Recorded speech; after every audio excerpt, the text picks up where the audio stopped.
మనం ఒక జర్నీ మొదలుపెట్టేటప్పుడు ఎక్కడికెళ్తున్నాము అనే ఒక క్లారిటీ తోటేగా మొదలుపెడతాం. అండ్ దెన్ ఆ ఒక రోడ్ క్లోజ్ ఉంటే ఇంకో రోడ్ వెతుక్కుంటాం. But destiny remains the same.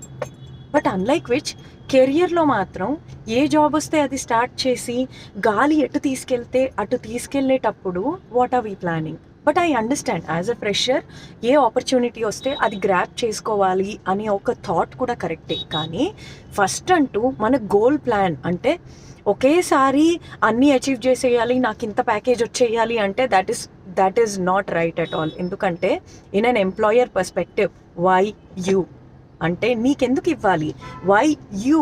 ఆ పర్స్పెక్టివ్ మనం ఫస్ట్ మనని మనం ప్రూవ్ చేసుకోవాలి. మనలో ఉన్న స్కిల్ సెట్ ఏంటి, మన ఎబిలిటీ ఏంటి, మనం చాలా నేర్చుకోవాలి, నలుగురితో కలిసి పని చేయగలగాలి, ఆ పని చేయటానికి కావాల్సిన అడాప్టబిలిటీ ఉండాలి, అండ్ ఎప్పటికప్పుడు మనం స్కిల్ సెట్ని డెవలప్ చేసుకోవాలి. మనం ఒక జర్నీ మొదలు పెట్టేటప్పుడు ఎక్కడికి వెళ్తున్నాము అనే ఒక క్లారిటీ తోటేగా మొదలు పెడతాం.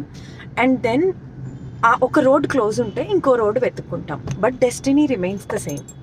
బట్ అన్‌లైక్ విచ్ కెరియర్‌లో మాత్రం ఏ జాబ్ వస్తే అది స్టార్ట్ చేసి గాలి ఎటు తీసుకెళ్తే అటు తీసుకెళ్ళేటప్పుడు what are we planning? But I understand as a fresher ఏ ఆపర్చునిటీ వస్తే అది గ్రాబ్ చేసుకోవాలి అనే ఒక థాట్ కూడా కరెక్టే. కానీ ఫస్ట్ అంటూ మన గోల్ ప్లాన్ అంటే ఒకేసారి అన్నీ అచీవ్ చేసేయాలి, నాకింత ప్యాకేజ్ వచ్చేయాలి అంటే that is not right at all. ఎందుకంటే in an employer perspective why you?